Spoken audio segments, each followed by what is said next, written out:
सैंधव संस्कृति के पश्चात भारत में जिस नवीन सभ्यता का उदय हुआ उसे वैदिक अथवा आर्य सभ्यता के नाम से जाना जाता है। आर्यों का इतिहास हमें मुख्यतः वेदों से ज्ञात होता है, जिसमें ऋग्वेद सर्वप्राचीन व सर्वाधिक महत्वपूर्ण है। प्रायः ऐसा माना जाता है कि आर्यों ने सैंधव नगरों को ध्वस्त किया, क्योंकि ऋग्वेद में इंद्र को दास दस्यु का विनाश करने वाला दस्युहम तथा पुरों को नष्ट करने वाला पुरंदर कहा गया है। ये पुर चौड़े, पूर्वी, पाषाण निर्मित अश्वमयी, धातु निर्मित आयसी, कच्ची ईंटों से निर्मित आमा और 100 दीवारों सतभुजी आदि कहे गए हैं, जो सैंधव नगरों से मेल खाते हैं। और दास दस्यु की विशेषताएं सैंधव निवासियों में देखे जा सकते हैं। ऋग्वेद में दास दस्युओं को अकर्मण, वैदिक क्रियाओं को न करने वाले, अदेवयु, वैदिक देवताओं को न मानने वाले, अयज्वयन, यज्ञ न करने वाले, अन्यव्रत, वैदिकेतर वृत्तों का अनुसरण करने वाले, मध्यवाक, अपरिचित भाषा बोलने वाले, अब्राह्मण, श्रद्धा और धार्मिक विश्वास से रहित एवं अवृत, वृत्तों से रहित कहा गया है। दास दस्युओं को लिंग पूजा, शिष्य देवाय कहा गया है। अतः यह निम्न कथन सैंधव सभ्यता से मेल खाती है, जिसकी वजह से कुछ विद्वान आर्यों को ही सैंधव सभ्यता का विनाशक मानते हैं।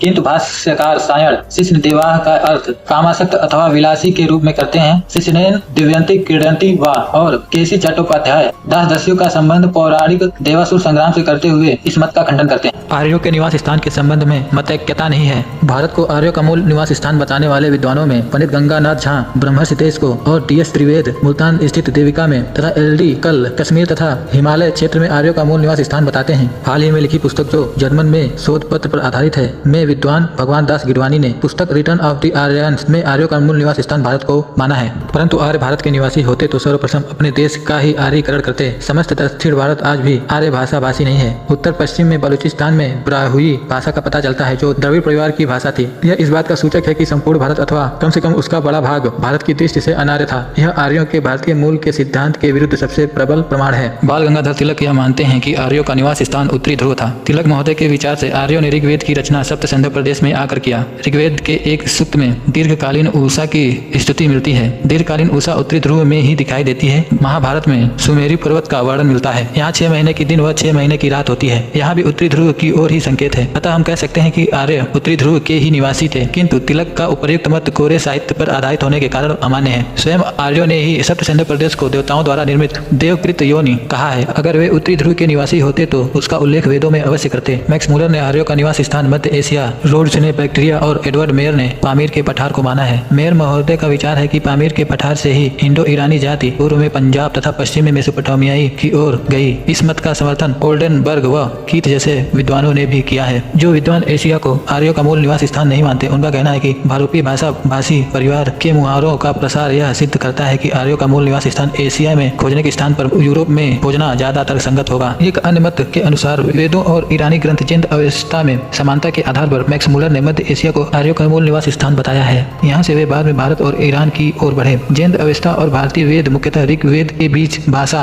देवताओं और सांस्कृतिक मान्यताओं में अत्यधिक समानता है, क्योंकि दोनों आर्य शाखाओं से संबंधित हैं। समानता के आधार पर अवस्था और ऋग्वेद की भाषाएं एक ही शाखा हिंद ईरानी की है। इसमें कुछ समानताएं जैसे सोम अहोम, असुर अहुरा, देव देवा, सिंधु हिंदू, यज्ञ यज्ञ, आर्य आर्यन जैसे शब्द समान है। नवीन शोध विशेषकर 2018-19 के राखी गढ़ी और स्टेपी डीएनए विशेषण यह पुष्टि करते हैं कि आर्य इंडो आर्य मूलतः यूरेशियन स्टेपी मध्य एशिया या दक्षिण रूस के चारावास समूह थे, जो लगभग 2000 से 15000 ईसा पूर्व के बीच कई लहरों में भारत आए थे। बोगज कोई शिलालेख में इंद्र, मित्र, वरुण और नासत्य देवता का उल्लेख है, जो मध्य एशियाई सिद्धांत को पुष्ट करता है। आज भी शोध जारी है, लेकिन भाषाई और पुरातात्विक साक्ष्यों के आधार पर मध्य एशिया का सिद्धांत सबसे अधिक स्वीकार्य है। विद्वानों ने आर्यों का मूल निवास स्थान यूरोप महाद्वीप के विभिन्न स्थानों, जर्मनी, हंगरी, दक्षिणी रूस आदि जगहों पर माना है। इन्होंने अपने पक्ष में अनेक तर्क प्रस्तुत किए हैं। जर्मनी को आर्यों का आदि देश मानने वालों में पेनका, हर्ट आदि प्रमुख हैं, जिनके तर्क निम्नवत हैं। नंबर 1, मध्य एशिया का स्कैंडिनेवियाई नामक स्थान कभी भी विदेशी अधिपत्य में नहीं रहा और यहाँ के निवासी भारोपीय भाषा बोलते थे, जिसके आधार पर यह कहा जाता है कि भारोपीय भाषा का मूल स्थान यही था। दूसरा, पश्चिम बाल्टिक सागर के तट से सर्वप्राचीन व अति साधारण वस्तुएं पाई जाती हैं। यहाँ से प्राप्त पाषाणोपकरण अत्यंत कलापूर्ण एवं तकनीकी दृष्टि से उत्तम कोटि के हैं और यह मध्य एशिया से भी प्रागैतिहासिक काल के कुछ मृदभांड पाए गए हैं, जिन्हें भी प्राचीन आर्यों से ही संबंधित किया गया है। आर्यों की शारीरिक विशेषताएं भी उन्हें जर्मनी का आदिवासी बताते हैं। जैसे उनकी एक प्रमुख विशेषता भूरे बालों का होना है। आज भी जर्मनी के लोग भूरे बालों वाले होते हैं, परंतु उपरोक्त कथन का आलोचनात्मक समीक्षा के माध्यम से खंडन किया जा सकता है।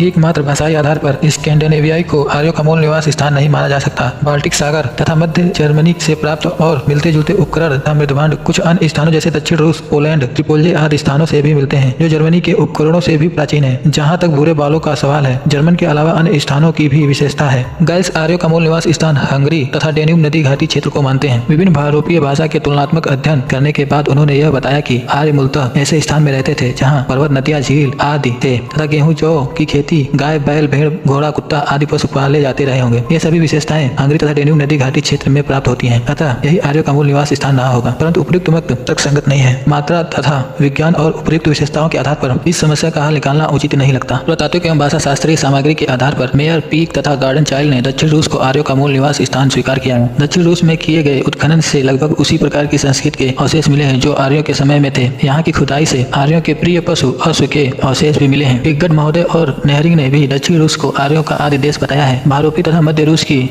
फिनो-उग्रियन भाषाओं में आश्चर्यजनक समानता दिखाई देती है। इस प्रकार उक्त विद्वानों के अनुसार दक्षिण रूस को आर्यों का मूल निवास स्थान स्वीकार किया गया है। इस प्रसंग में उल्लेखनीय है कि आर्यों को भाषा विज्ञान के आधार पर विदेशी मूल का मानने का मत पूर्णतः मजबूत नहीं हो सकता। इस प्रकार आर्यों के मूल निवास स्थान के संबंध में आधुनिक शोध मुख्यतः जेनेटिक और पुरातत्व पर आधारित शोध और मध्य एशियाई सिद्धांत सबसे अधिक स्वीकार्य है।